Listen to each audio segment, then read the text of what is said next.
So in your opinion, what do you think alchemy is, if you had to describe it? Hmm. Hmm. I think alchemy is the transmutation of emotions into action, into vibrations of spiritual uplift and spiritual just connectedness, and yeah, that's how I would define it. That I mean, and that would in its sense that'd be true. That's not wrong. That's not wrong. But I'll say more specifically in terms of my Yeah. understanding of it is that alchemy, like ultimately, like the ultimate goal of alchemy has been the perfection of the soul, Okay. the perfection of the soul. Because think of it this way: why are you on Earth right now? Right? Hmm. Right? You asking me? No, I'm just saying like not even Yeah. not even you, but just saying like why are we on Earth? You know what I'm trying to say? Where? Meaning that like and the story goes that we came from a place of perfection, right? Hmm. That perfection only had this is the story of heaven. That perfection, in that perfection there was only one flaw, if you will, but it wasn't really a flaw.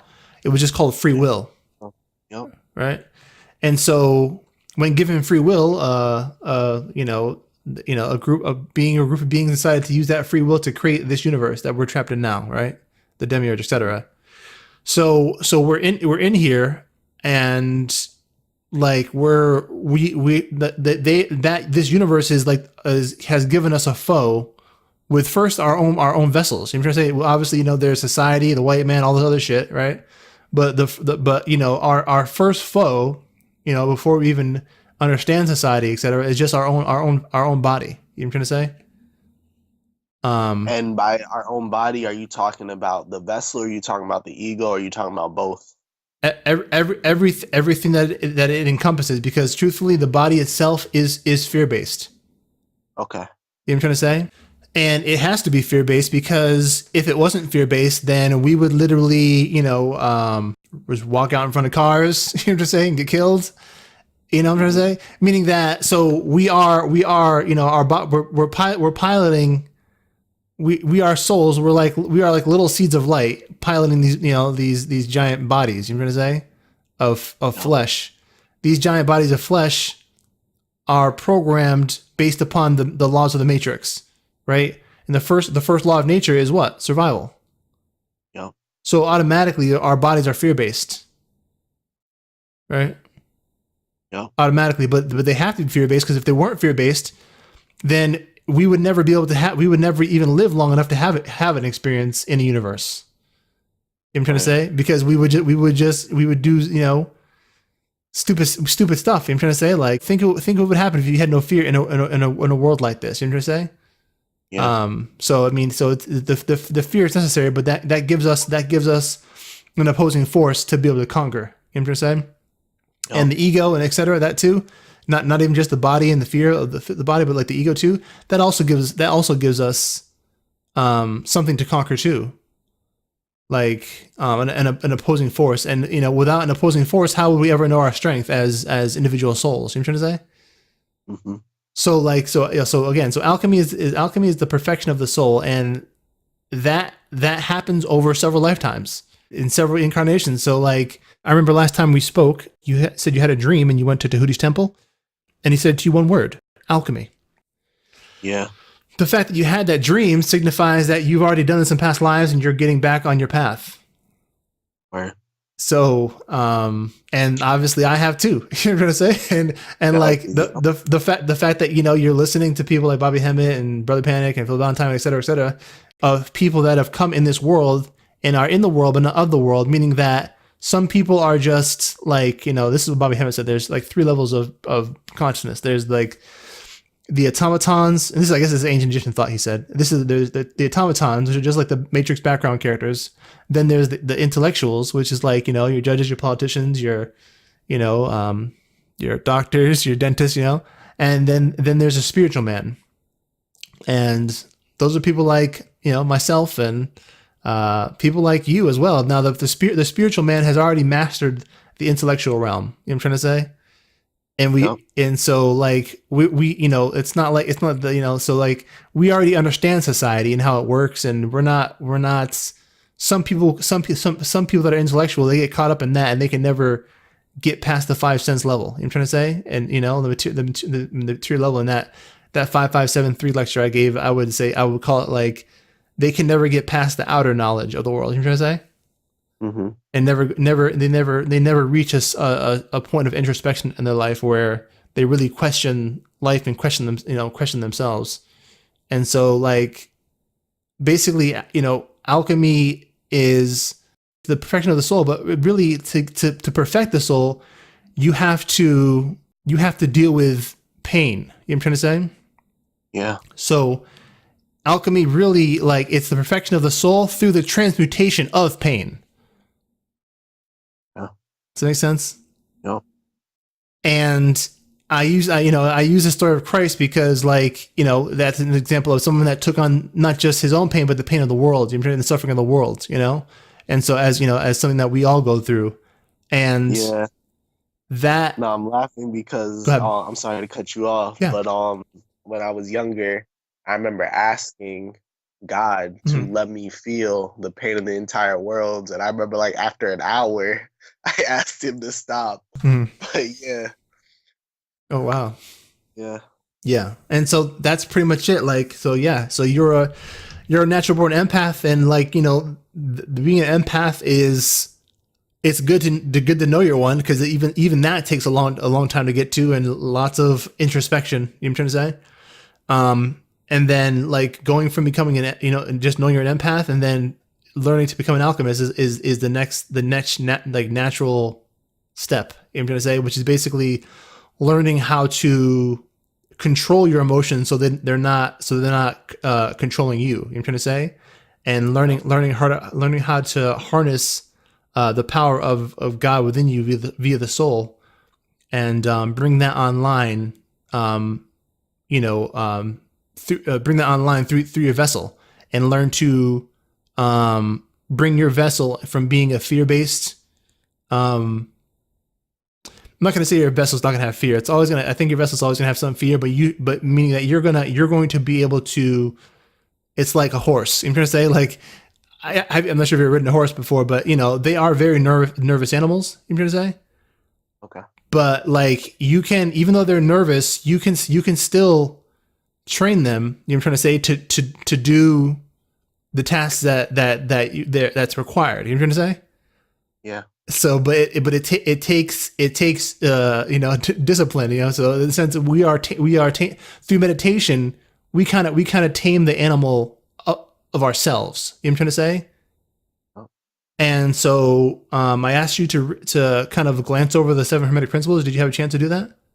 I read the whole thing, man. Oh, beautiful, beautiful. Because those laws are the laws of the universe, of course, but they're also the laws of the inner universe, and that is how we, through meditation, and via understanding of those principles, learn to transmutate that pain, and bring it from one polarity of falsehood into a polarity of I guess I'm not going to say truth, but it would be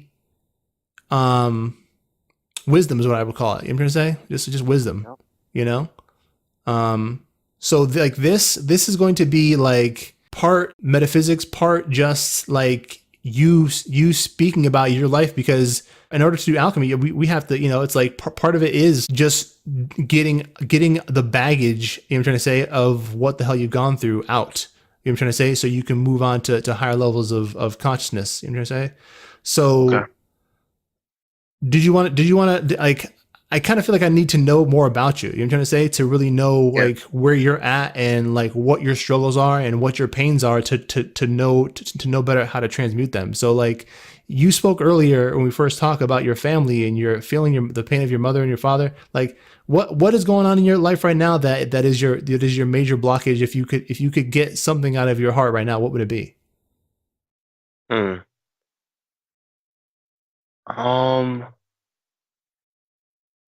I'm actually unsure.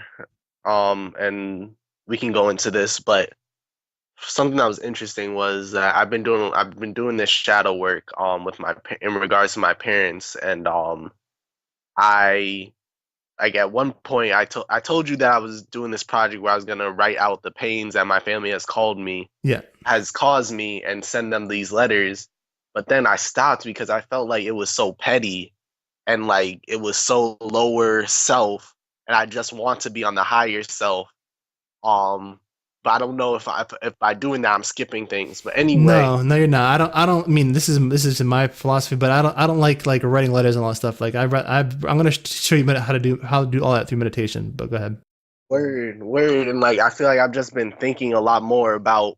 I feel like I've been meditating on these feelings a lot more. I've been able to kind of get places a lot easier because I know what to do now, and or not necessarily know what to do, but like it feels better doing it internally, and I feel like it's working, but I'm not necessarily 100% sure.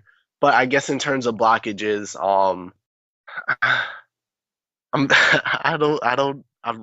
sorry, I don't know. Um, Well, I is feel there so. another way that you can ask it? Yeah. I feel Or what do you something. feel? I feel You something. feel something. Okay. Yeah. So how's your relationship with your father? Let's start with that. All right, yeah, let's start with that. So my relationship with my father, it's decent right now, but when I was younger, when I was younger, I had a lot of issues with him because my mother was suffering and I thought it was my father's fault, at least because my mother had told me that it was his fault. Because he divorced my mother, and he let me and my sister know about it the day that he returned from Iraq after being gone for a year. And he immediately got in a relationship with another woman, which was upsetting to me because I thought my parents should be together. And he had a history of bringing women into our lives only for us to develop a close relationship with these women because he wasn't necessarily raising us emotionally. And we would develop these close relationships only for him to bring in another woman and and and hurt us through Yeah. that. Um and my dad is a narcissist in that he's the type of person to not get food unless he's hungry. And he is very worldly, like he very much is into, like, his house is filled with pictures of all the places he's been and all the plaques that he's earned and all the degrees and stuff like that. And I recently um talked to some of his ex-girlfriends to kind of, because I've been scared to get in relationships with women because I was scared that I would turn into him, Hmm. because and hurt women. Um and they just spoke of ways that he was selfish and that he would be in open relationships but they were not allowed to be, and things of that nature. So yeah, now we are able to communicate pretty clearly and effectively, um which is good.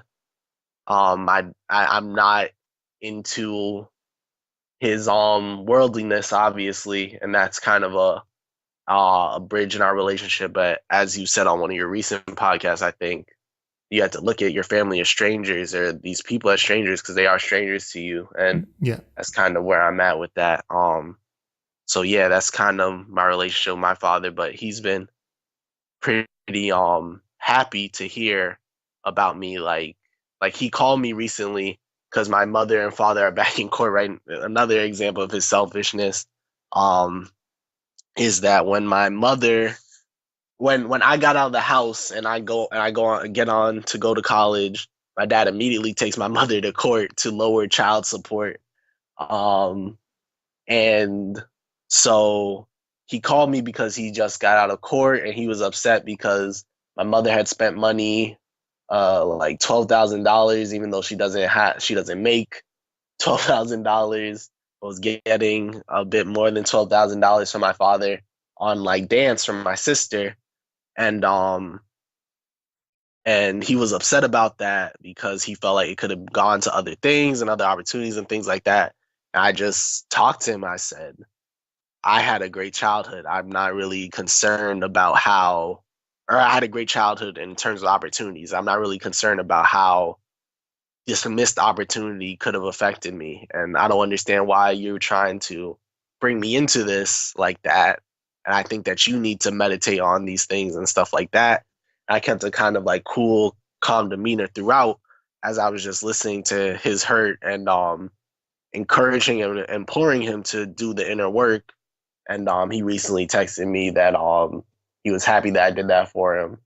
And yeah, but yeah, I've just ultimately felt like me and my father are different people in the sense that I am an empath and I have empathy and he doesn't. He's a narcissist and he's very worldly and I am not inclined in that fashion. And so yeah, I think now that I'm talking, I'm realizing the pain that I do still hold about these things. It's definitely family.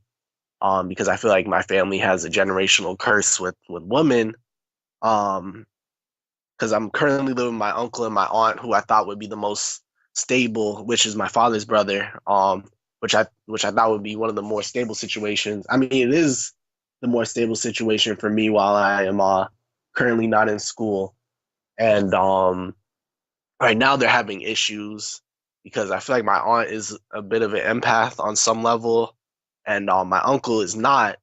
And I could just see the different aspects of their relationships. Like I could see that she wants to be hugged a certain way or kissed or talked to a certain way, and my uncle is not doing those things. I could literally just see. I could literally just see like the little things that he could do to make her feel a bit more better about their relationship, and things like that. I could just see their dynamics and it's upsetting and I was earlier watching my cousin who is their child and who is 3 years old, and I think she's kind of empathic too. Like I was watching a basketball game and I don't know, she watches games often, but she started cheering, like the crowd was cheering for the players and stuff like that. And so I was realizing that she can pick up on the energies of her parents as well.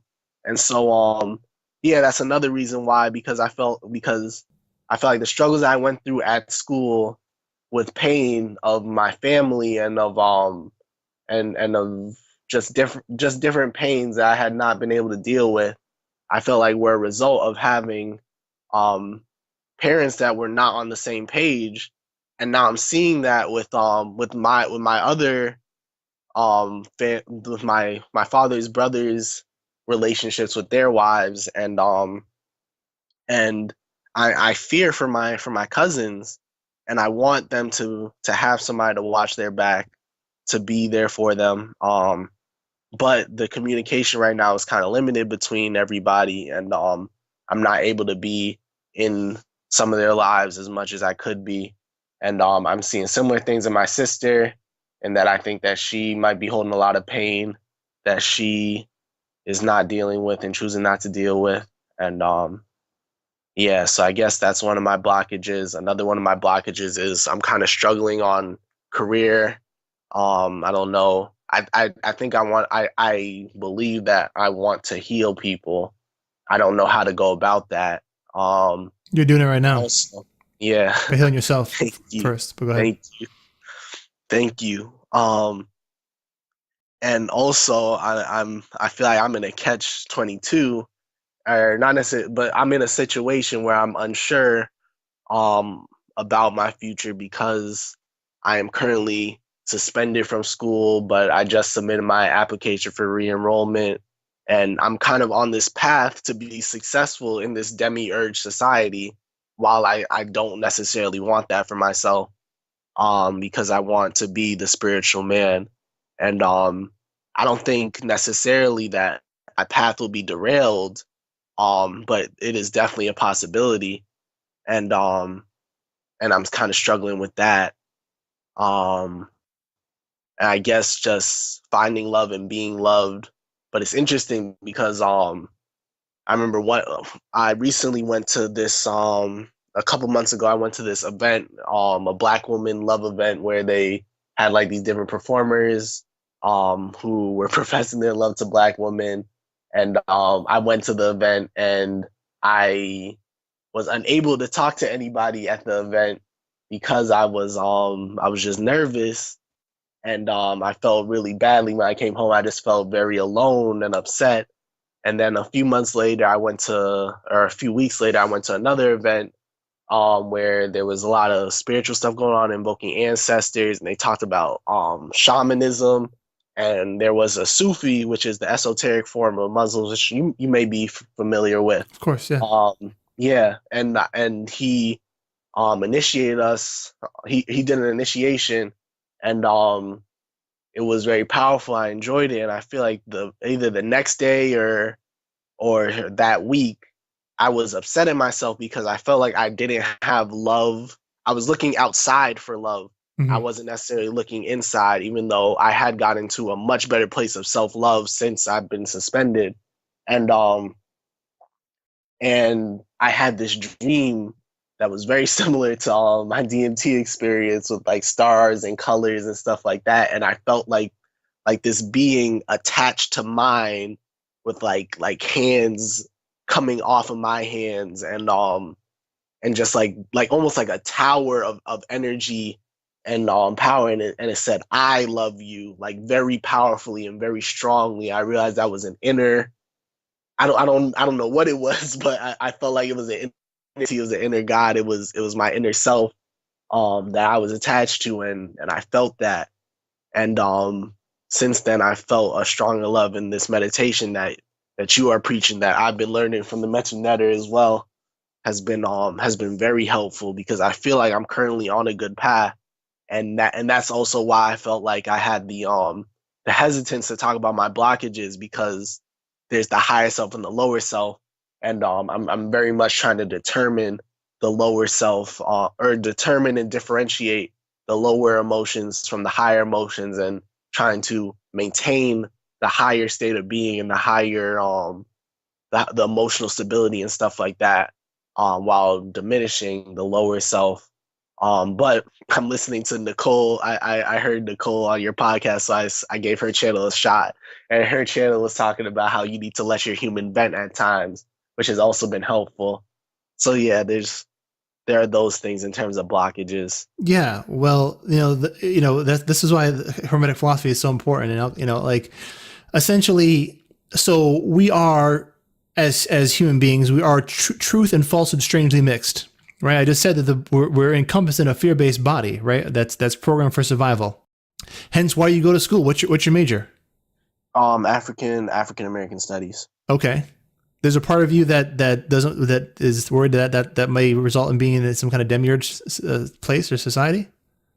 Yeah, because I'm like at an Ivy League institution, and it's very it's in New Hampshire. It's very isolated.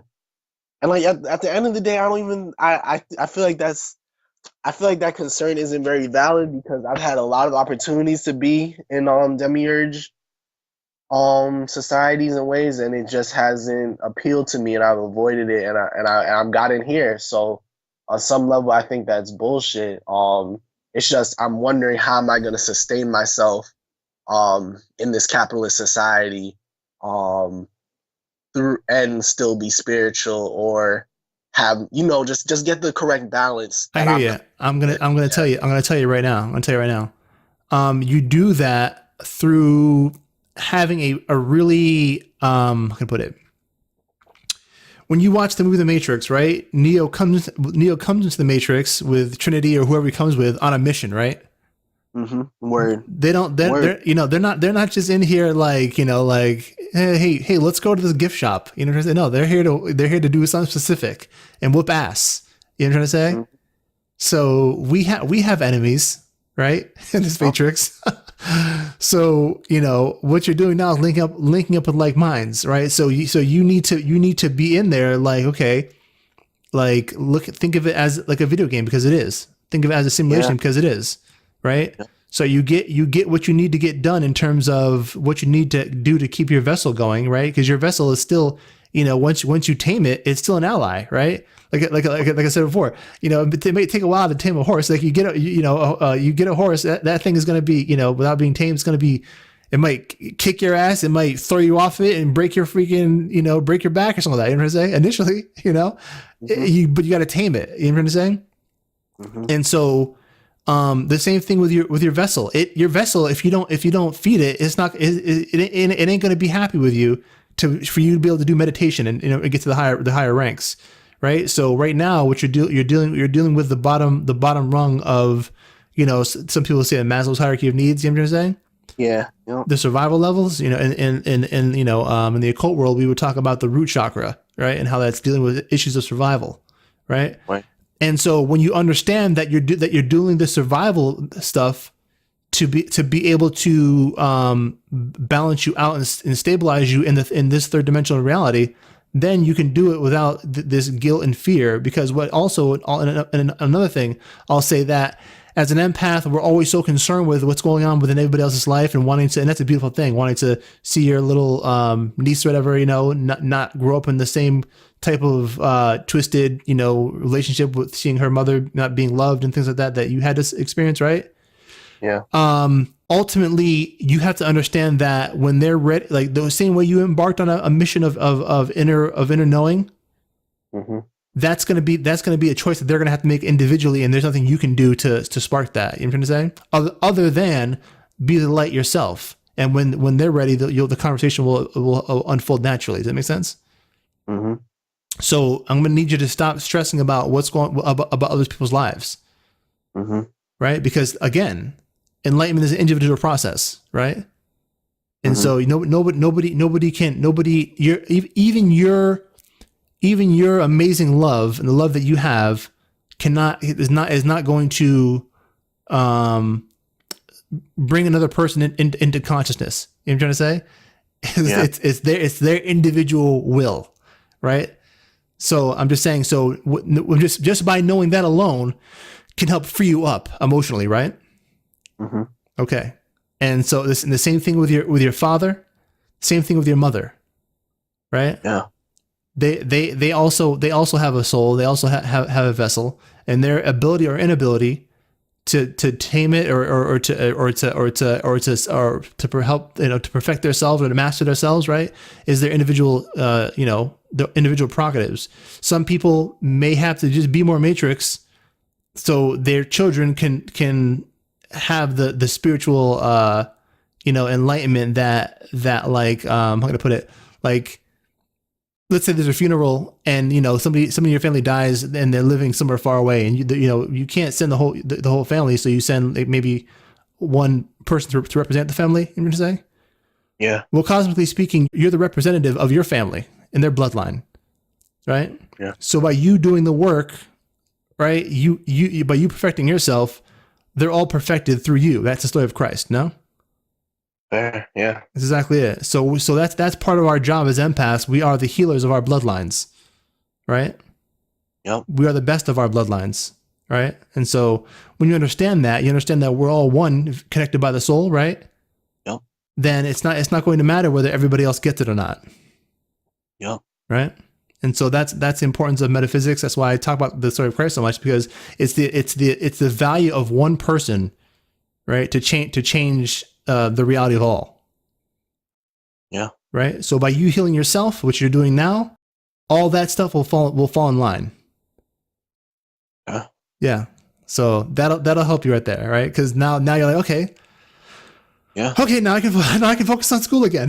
You know what I'm saying? No time. Yeah, No now I can focus on school again and realize, okay, yeah, it's everything. You already have the tools, right? And this, I'm talking to myself here too. You already have the tools and the intellect to be able to master this matrix. You know what I'm trying to say? But because you're focused on loving everybody. I'm not saying you don't love yourself, but I'm saying, sometimes what we do is, and this is a good thing, we want to see everybody, heal, but we forget that all that will occur naturally by us healing ourselves. Yeah. Yeah. So that's what we're going to do. We're going to focus. It's my job. You're paying me to focus on you. Right. And so I'm going to make you focus on you. Right. Yeah. And so as you do that naturally, everything will come into balance, brother. Right. Yeah. All right. Yeah. Isn't that good to hear that you can stop worrying? You know what I'm trying to say? Yeah, Yeah. man, it is. It is, It yeah. is good That's exactly it, and it's and the thing is that it's backed up by science. You know what I'm trying to say? So we're gonna start talking about these laws now. Now let me ask you, like, this is the first time you've read the Kabbalion. Like, what'd you think of it? Give me your first impressions. So my first impressions, Yeah. which is hilarious. It's so funny because I joined a fraternity um in my sophomore year, and some of that stuff was very reminiscent of that, which I thought that was really interesting.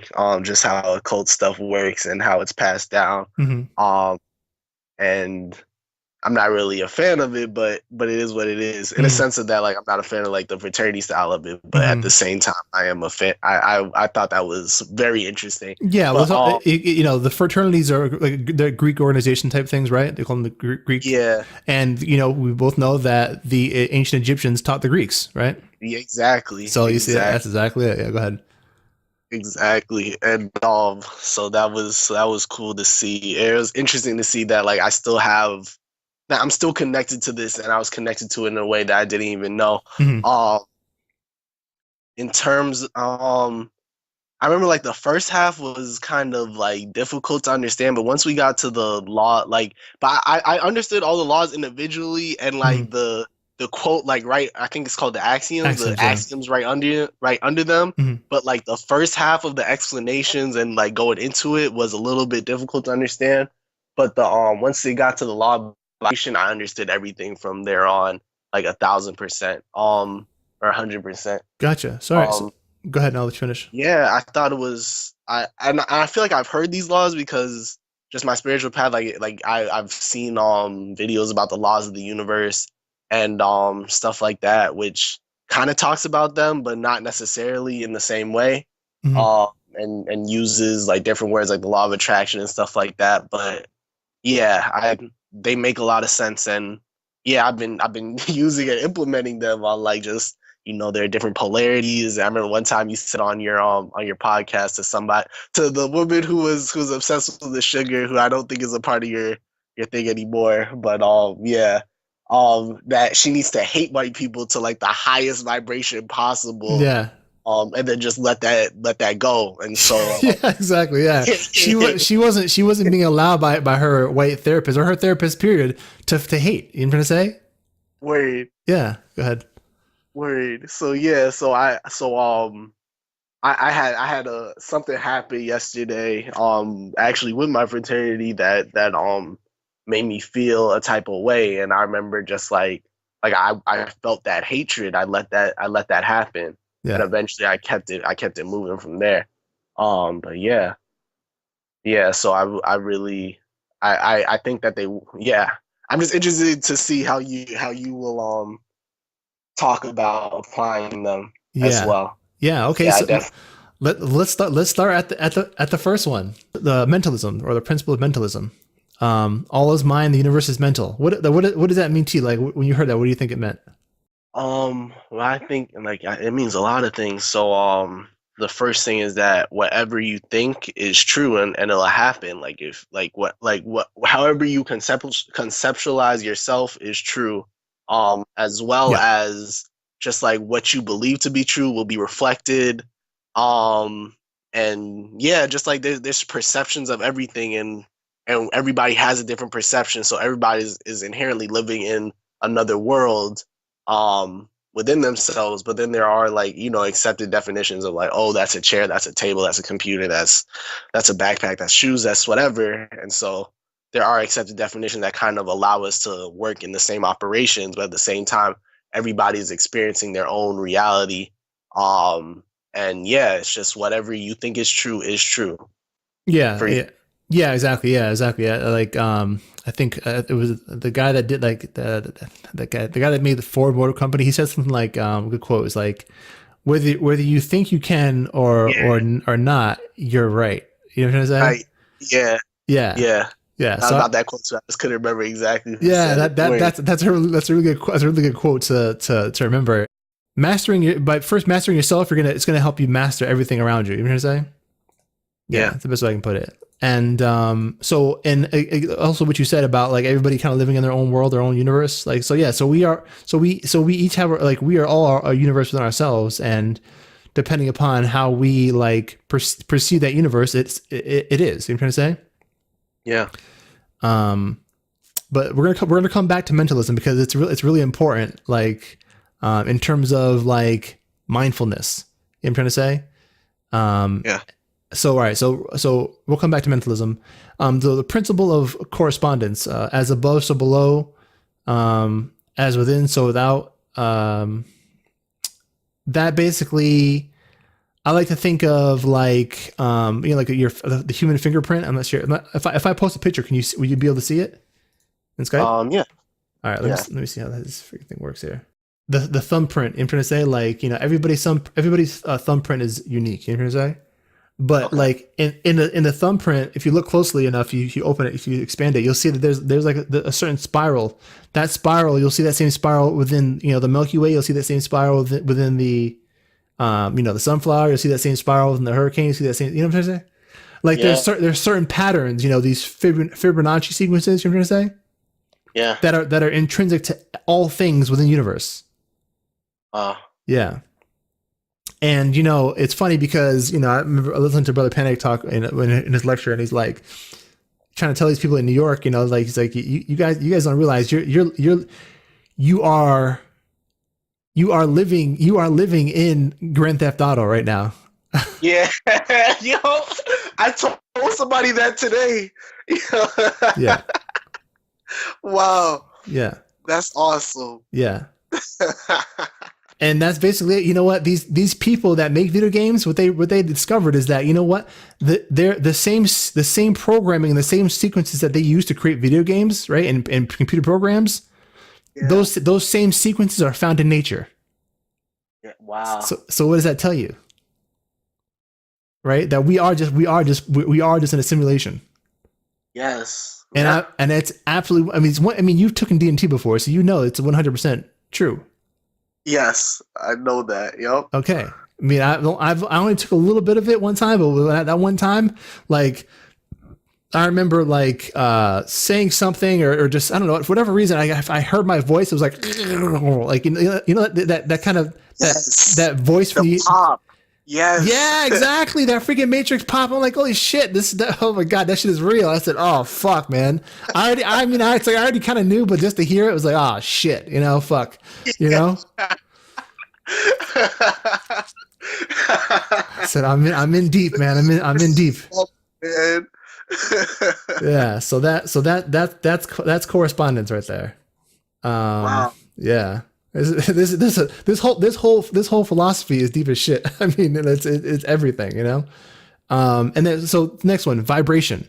Nothing rests, everything moves, everything vibrates. I mean, it's kind of self-explanatory. As empaths, we speak a lot about vibration, but like the thing, like, how can I put it? We'll come back to vibration. We'll come back to vibration actually.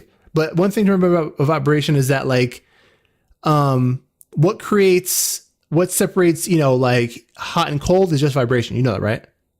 Yeah. Okay, cool. All right. So, the principle of polarity. Everything is dual. Everything has its poles. Everything has its pair of opposites. Like and unlike are the same. Mm-hmm. Opposites are identical in nature, but different in degree. Extremes meet. All truths are but half truths. All paradoxes can be reconciled. What did you think about when you read that? I thought about I thought that makes a lot of sense. Like, I definitely like I thought the polarity one, like you said, vibration. You said you used the example of hot and cold with vibration, but I thought about that for polarity. Correct. That like everything is on the same spectrum. Yeah, you know what I'm saying? Yeah, exactly. And I thought about that with emotions and stuff like that, which has helped me transmute some things when I meditate. Perfect. Yes.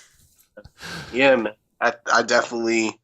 And then like the half truths, I think I'm always like that because Brother Panic also said that like you need to be the meeting point. You don't need to argue a side. You should be the meeting point because everybody is right on one side and right on the other side. Like people are both right. based on their experiences. What I like to say is that truth has to be experienced. Oh, fair, yeah. Right. So there's no way for you to make them experience truth. Yeah. So it has to be experienced. So what you're doing is by you not arguing, you're standing firm in your experience, right? Yeah. And if your experience is centered in truth and centered, you know what I'm trying to say, and centered in something that is beyond, how to put it, something that is beyond human logic, I'll just say, right? Mm-hmm. Like you have to actually hold the vibration of that truth in order for it to resonate to a point which stabilizes their current vibration. You know what I'm trying to say? Meaning that, when you're as empaths, when we try to explain something to people, what we're actually doing is conveying a vibration a lot of times. You know what I'm trying to say?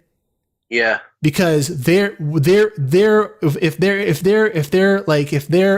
at a certain level of experience that's fear-based, right? Yeah. They're not actually able to vibrationally understand what you're saying.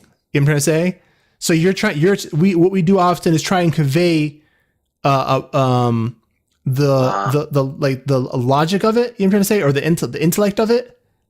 Yeah. But we don't realize that it's not about that. It's about the vibration of it. They're not able to actually hold onto.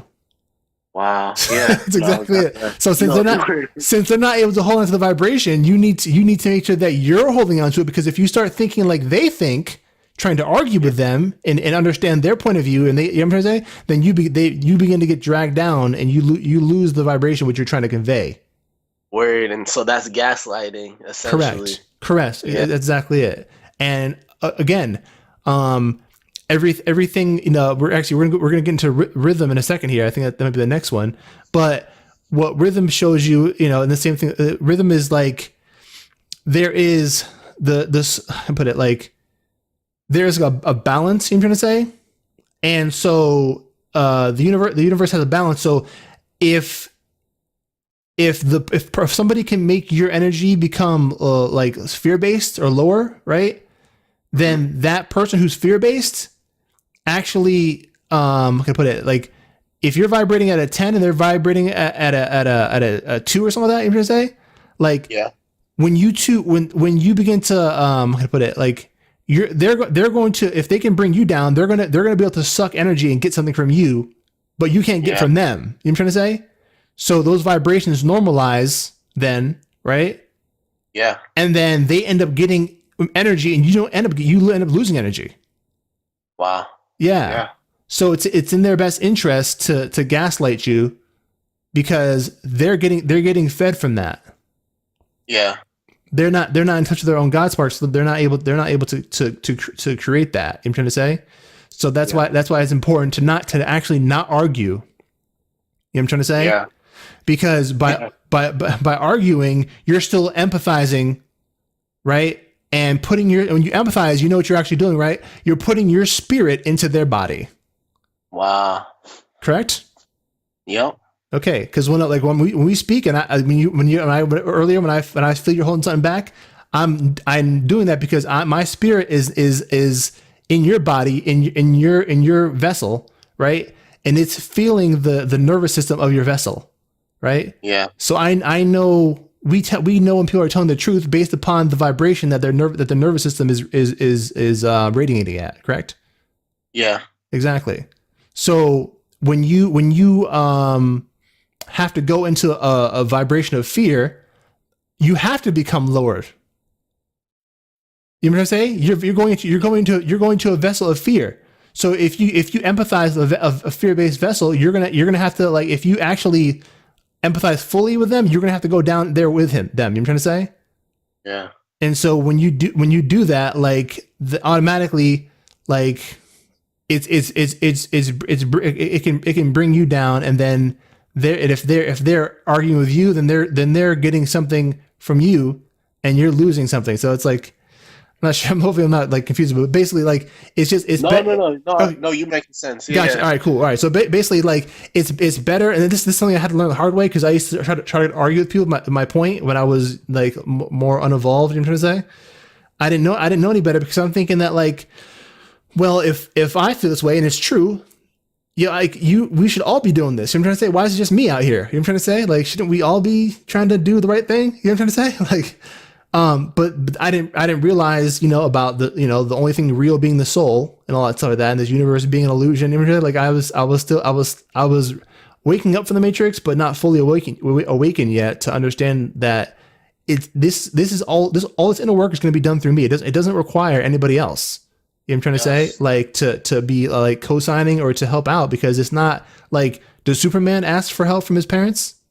No, he does not. Exactly. Yeah. You don't trying to say, like, when you're down here when you're down here, like we're here to rule the planet Earth. You know what I'm trying to say? Realistically, this is so we're here to become something more than just human beings. So it's not, like all that responsibility, again, cause and effect, right? Or they call it correspondence. Yeah.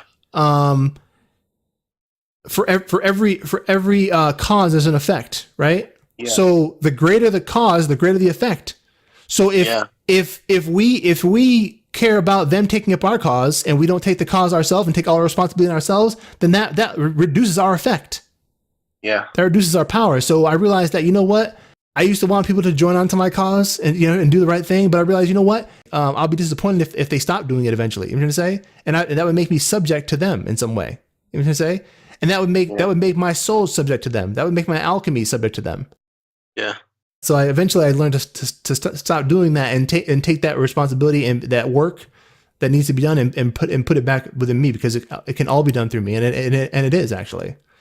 So that was the principle of polarity that we covered. Actually, I kind of went off to another one, but like.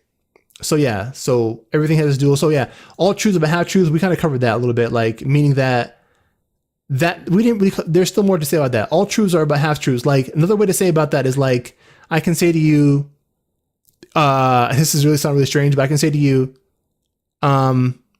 you have a father who was in the military, right, and your parents are divorced, right? Yeah.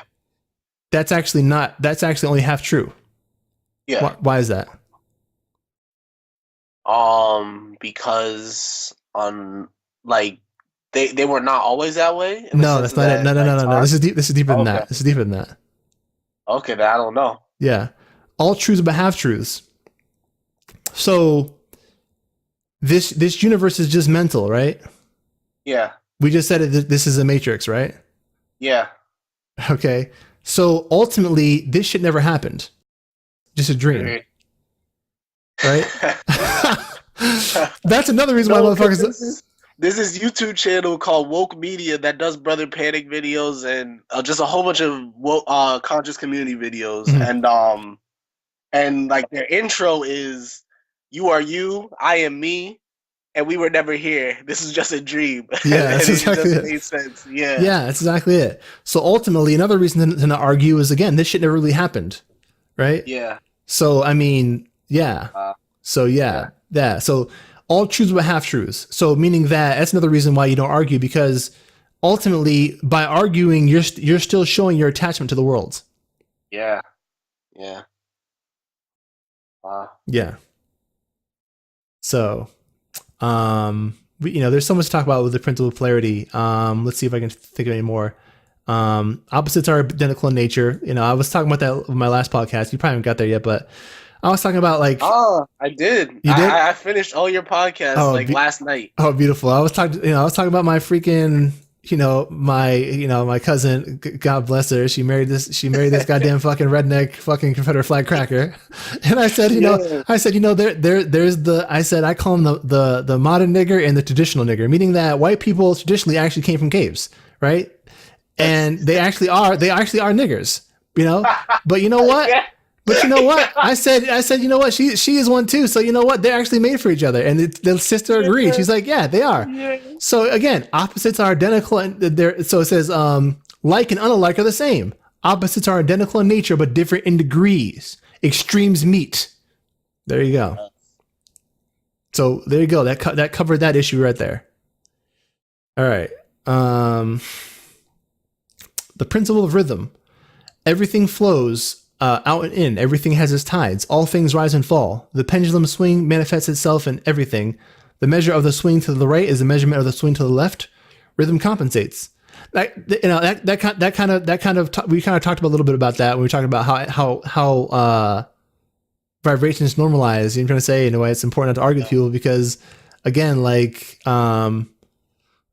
they're getting your pendulum, when your pendulum gets off kilter, then that energy is flowing to them type deal. But there's another way to think about that, like this whole rhythm thing. Like I like to think of it as every day, in terms of being centered. Like every day, people have, like, they wake up and they have their good days, their emotional good days, and their emotional bad days. You know what I'm trying to say?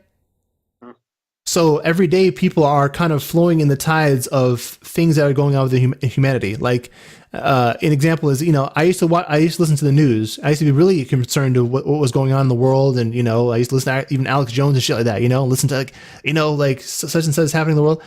And I realized that, by, I can put it, there is like tides, there are, how to put it, people are in their own emotional worlds, flowing in and out of emotions. I'm trying to say, we spoke earlier about how, you're seeing like similar dynamics play out with that played out in your family happen in families of other people, right?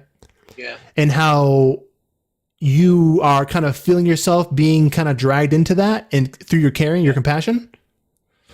Yeah.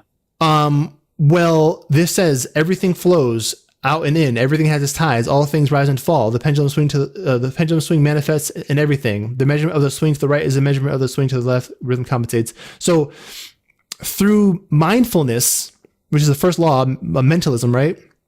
Yep. You can become aware that you already actually are aware of it, that you're kind of like being subject to their emotions, right? And how she's feeling and things like that.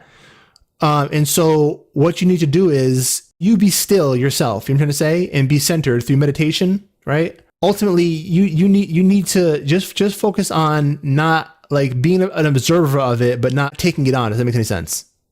Okay. Yeah. Does that make sense? Just be an observer of it, but not take it on. Like, but another way to think about this law, the law of rhythm, is that, like, to the degree that you experience suffering, you know what I'm trying to say, based upon a righteous cause, right? Yeah. That same degree, you'll experience pleasure, you know what I'm trying to say, and just bliss, you know what I'm trying to say? Yeah. That's what it shows you. And that again, that's the story of Christ, right? So, like, he went through hell, and it was like this kind of like wild, crazy torture type deal. But like as he came out of that, he manifested into something divine. You know what I'm trying to say? Yes. So that's another thing to realize. And it's, I think this is one of the most important things, one of the most important principles when you're doing your meditation, to realize that, like, when you're meditating, you need to go into that, like you said earlier with that sister that I was telling, like, yeah, you need to actually hate to the highest degree. Like you need to go into the shit that you don't want to deal with. You know what I'm trying to say? The shit that hurts. You know what I'm trying to say? In order for you to get out of it. Cause some people, I find that I've heard people talk about meditation, like, yeah, well, someone's grandmother taught them to meditate, to think about beaches and things like that, and like peaceful things. I said, no, that's not how you meditate, like, I put it this way, like you already came from heaven. If it was your will to experience, like boundless love, you would have stayed there. You know what I'm trying to say? So, don't never meditate on some peaceful, blissful paradise type thing. You know what I'm trying to say? Right. Meditate to deal with the hatred. Meditate to deal with the fear. Meditate to deal with the sadness, right? And then you'll know when it's time to stop meditating, when you come out to the other side of that polarity, or the other swing of that pendulum, via the principle of rhythm. Yeah. Yeah. Wow. Okay. Yeah. And again, when by you mastering those polarities, those polarities, then you won't be subject. For example, so what you'll do is you'll think about the way that you see your aunt not being loved and how that makes you feel, right? You'll take that into a meditation, and you'll experience how that made you feel as a child, experiencing it with your own mother. Because that's really what is coming up, right? Right. That's really what's really. And so you'll go into your emotions that you haven't resolved, and through you conquering those emotions and you know, and the lowest polarity of those emotions, right? The darkest polarity of those emotions, it will allow you to master that polarity, or that pendulum, right? Because it mentions the pendulum swing, right? And then through mastering that pendulum and that polarity through mindfulness, you can magnetize that pendulum and make it still. Yeah. And that stillness will then attract a different situation in your life with their relationship. Word. Does that make any sense what I said? Yeah, it does. So you understand that the heart has an electromagnetic field, right? Can you explain that more? Sure. That's something you need to research here. I could just Google real quick and find an article. The heart is the most powerful generator of electromagnetic energy in the human body, producing the largest rhythmic electromagnetic field of any of the body organs. The heart's electromagnetic field is about 60 times greater in amplitude than the electrical activity of the brain, generated by the brain. So basically, like, if this world's an illusion, right? Then by you learning how to master, you know, your own polarities, right? And you know, and in the rhythm yourself of yourself, it will then change the reality of. It will then change your reality, which is also your reality is linked to others' reality, right? Yeah. So far as long as what's going on with you is more powerful and is centered. I'm trying to say, so meaning that if I can say something to you, or if I can do something to you, right, or something can happen to you, or you know, in your environment that throws you off center, right, throws your pendulum off, then those people have control over, you know, your heart. I'll just say, I'm trying to say it's the best way I can say it. Your heart, right? Yeah. But if you are in control of your heart, right, then you, again, the universe is mental. It's an illusion. Then you'll actually begin to witness different scenarios because of your own self mastery. It sounds strange, but you're gonna witness it. You're gonna see as you begin to change internally that it's going to reflect in your environment. I'm trying to say, people, your relationship with people and their relationship with themselves will be better based upon the inner work that you've done. Right. So like, it's like, you know, it's like you have this kind of willing to be like, oh, I wish I could not see that happen to my niece like it happened to me. Yeah. Well, by you thinking that creates it. Yeah. Does that make sense? So what you do is you go into what happened to you and you heal it within yourself, which is what we're doing now, right? And then through doing that, you're going to be able to create the vibration necessary to have it bounce back at you. You know what I'm trying to say? Right? Think of vibration like sonar, right? You know, or echolocation, right? You say something, right? And then it echoes back to you. You know what I'm trying to say? Yeah. That's kind of like, you know, what the heart's electromagnetic field is. It's magnetizing whatever your heart is beating out. It's magnetizing those vibrations back to you. Yeah. Right. So like I said, the first time we spoke about you want love in your life. We all do. But the thing is, if you want it in your life, then you're going to want it in your life. Yeah. Right. The thing is, you have it. You got to find it. You find it within. Your soul already loves you. God already loves you.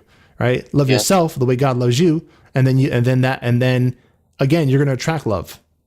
Right. Yeah. That's exactly it. So this self-mastery is everything.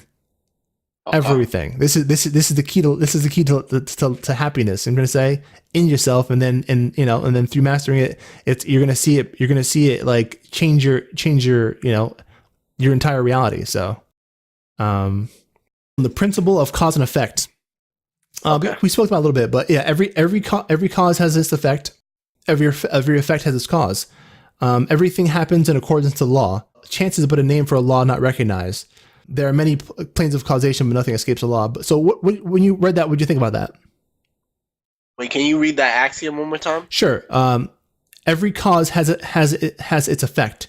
Every effect has its cause. Everything happens in accordance to law. Chance is but a name for a law not recognized. That's probably, yeah. So what do you think about that?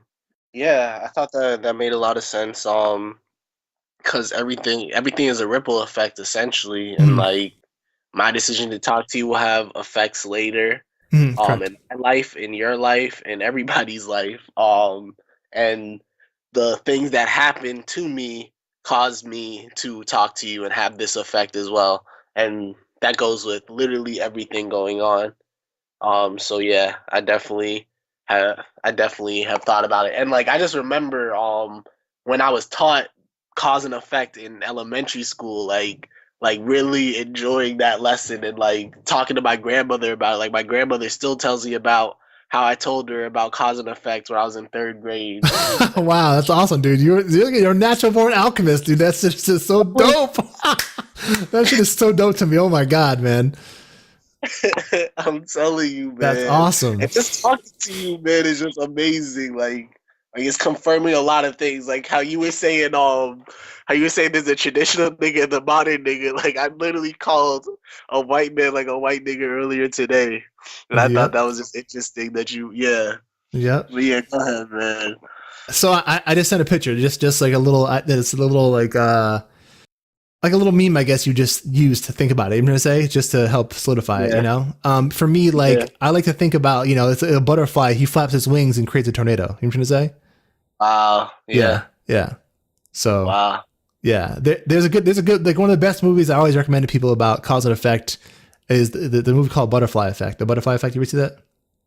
I haven't seen it, but I heard you talk about it. And I will look into it. Yeah, I think it pretty much sums up cause and effect. Yeah, it shows how every action that the dude makes in the movie, you'll see how it changes people's lives around him. You know what I'm trying to say?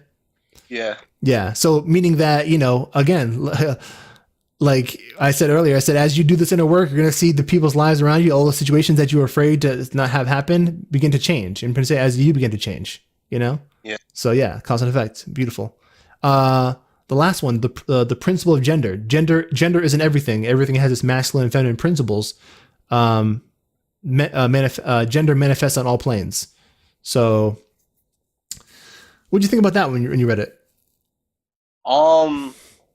I thought that definitely made sense. It was funny because I was talking about my fraternity and hanging out with them yesterday and getting me upset. It was just like it's funny how like, you know, something that is designed to be so masculine can have so many feminine characteristics.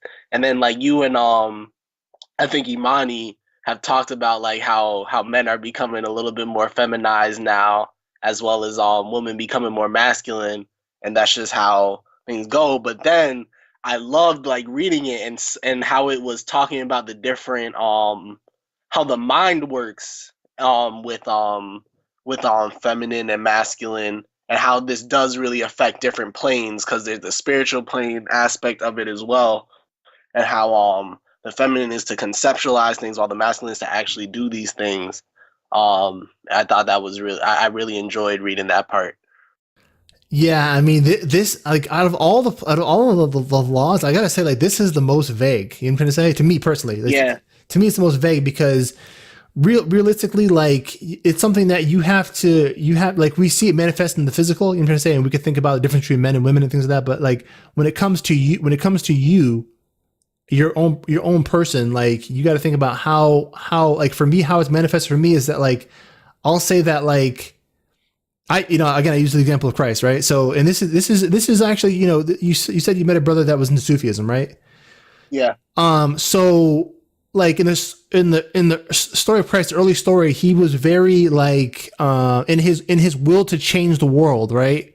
He was very, we'll just call it, external in his approach, like thinking, you know, physical in his approach. Like, you know, I'm going to flip over the money changers tables. I'm going to run people out of the temple with swords, right? Doing all these kind of like physical actions to change the world, right? But eventually, as he went through a process, he began to, realize through introspection and through learning faith that there is a different way to fighting. You know what I'm trying to say? Yeah. And that was, for me, that was tapping in a sense, that we're tapping into the feminine principle, realizing that how can I put it? Like, I was reading this thing from the Tao Te Ching, and the first line of it is like, the softest thing in the universe overcomes the hardest thing in the universe, right? Yeah. Meaning that, like, these laws that we're talking about, these 7 hermetic principles, these laws of the universe, these are like the soft sciences, the sciences that you can't see, that they're in your heart. You know what I'm trying to say? Yeah. And so as men get more in tune, you know what I'm trying to say, or just people in general, because a lot of women out here that are extremely masculine, unfortunately. As we begin to get in tune with our emotional bodies and our emotional selves and master that, we can fight through the emotional body, as opposed to fighting through the physical body. That's exactly it. We learn to move from being the intellectual 5 sense men, you know what I'm trying to say, to moving into the feminine, which is more understanding the power of magnetism via the heart. You know what I'm trying to say, and via love. You know what I'm trying to say? Yeah. Yeah. But there's strength to both of them. You know what I'm trying to say? Yeah. There's strength to both of them, but it's the union of the two within you that help to really solidify your power. You know what I'm trying to say? Yeah. Yeah. I know you said you wanted to go back to mentalism and vibration, I think. Yeah. So I wanted to go back to mentalism because, like, mentalism, or just mindfulness, I'm trying to say, like, I mean, sure, mentalism says, the universe is mental, right? But to make the universe mental for you, you have to first control your mind and control your thoughts and be mindful of your thoughts. You know what I'm trying to say? Yeah. So next time you see a situation where, you're feeling like, oh man, this dynamic of the narcissistic dad and is playing out within, and my niece is going to be seeing this type of thing. And you're feeling those emotions that happened when you were a kid, right? Yeah. By you being mindful that you can go into your emotional past and heal that.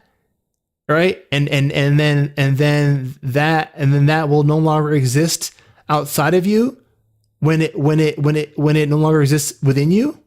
Again, that's which one is that? That's it's a correspondence, as above, so below. Oh, yeah. That's correspondence. Yeah. So principle of correspondence. So when you realize that, again, so as above, so below, as within, so without, so etc. Right. When you realize that, okay, yeah, I'm so as you're experiencing that next time, because it's going to probably, it might happen again, right? So next time you experience it, as opposed to not wanting to see her have to experience your pain, you know what I'm trying to say? Yeah. What you can do is through being mindful of these principles and how you can go about going into that feeling and transmuting it and coming out of it, right? And the power of doing so, and how by doing so, you have the power to change that, right? Yeah. You're no longer going to feel a sense of helplessness. That makes sense? Yeah. Because you're not helpless. You can change it. Can you not? By changing it within yourself. Yeah. So that's what mindfulness is.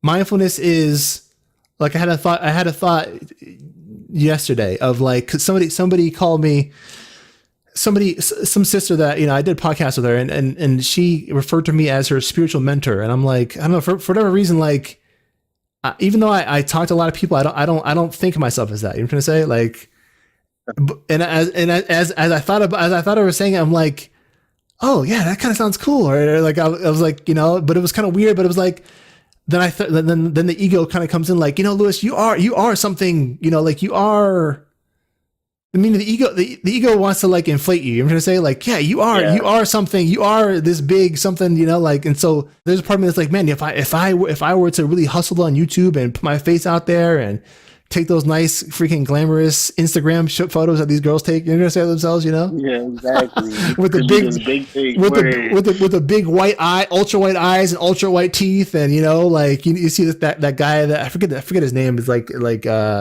Infinite Waters Rising. You know, he's a good brother, but I'm just saying like. But I'm just saying, like, this nigga's got so many damn filters and shit. I'm like, God damn, this nigga's like purple and shit. You know, I'm like, the point. Yeah. The point is that if I wanted to, I could present myself in a certain way, right? To get certain people to view me, right, and be more popular and make more money. But it's not about that. You know what I'm trying to say? It's not about that.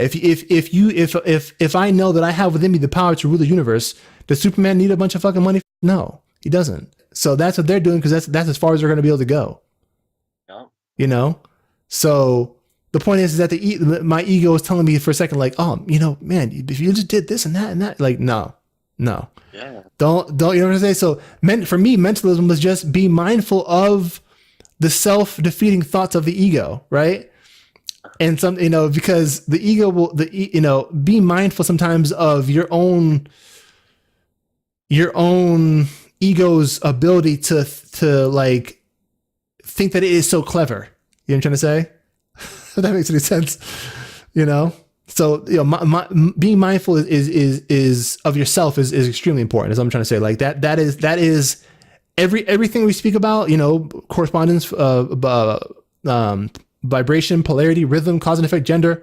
None of that is it's not really going to exist within you, even though it's going to exist regardless. It's not going to mean anything, or if you like begin to forget about it and make it so this shit's just like this is just some hocus pocus bullshit. You know what I'm saying?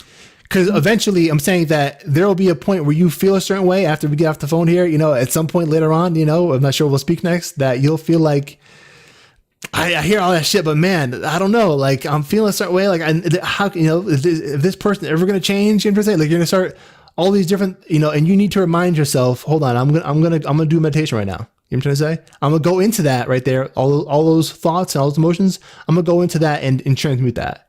You know what I'm trying to say? Yeah. If you're not aware of self-defeating thoughts, right? If you're not mindful of them, none of this shit we're talking about is going to matter. Yeah. Does that make sense? So mentalism is the most important thing because you're mastering your mind, you're mastering your thoughts, right? Mm-hmm. And so basically, like, I'm going to challenge you for, like, you know, your homework. You're going to say to begin to master your thoughts and master your emotions. You know what I'm trying to say? But that first starts with mastering your thoughts. You know what I'm trying to say? And realizing that, like, realize when you're having self-defeating thoughts. You know what I'm trying to say? Yeah. For me, like, I know I like to take long walks. I know it's springtime now for me. You're up in this area, right? So it must be springtime for you as well, right? Yep. So yeah, start, you know, if it's a decent day to take a walk, start taking walks and start thinking. You know what I'm trying to say, in terms of your thoughts, and are they which ones are self-defeating, and then how you're going to go into those thoughts later on through meditation. Does that make sense? Yeah. Gotcha. All right. Let's see how we're doing on time. We're probably about ready to wrap up here. We got about another, like, maybe 8 minutes left or something like that. So yeah. So what do you think? What's your feedback, and what would you take from this? I think it sounds good. I will. Thank you for breaking down these laws. That was very helpful. It's interesting because, like, no, go ahead. What's your question? No. Oh, go. I said it's interesting because, like, on some level, it's like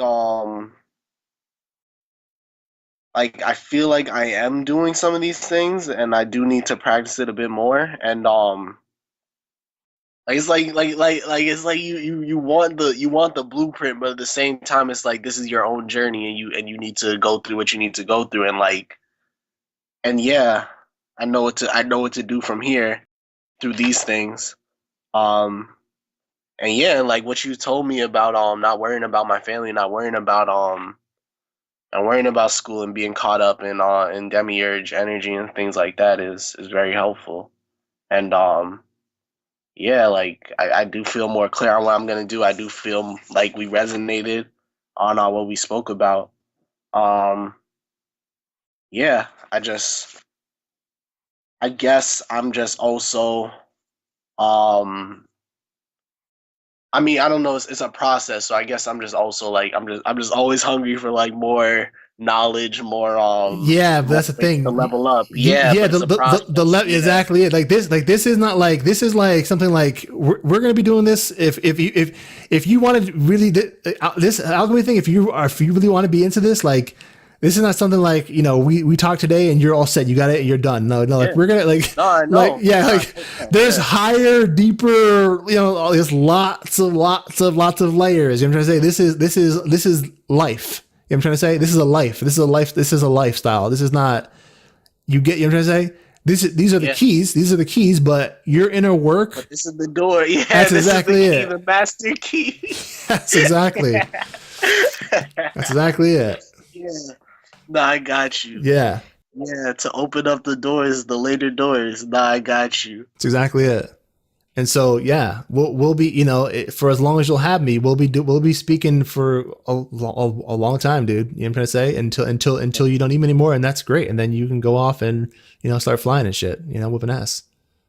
Fair. If you or anyone you know would be interested in spiritual life coaching, email afroempath@gmail.com or visit us on the web at afroempath.com for more information.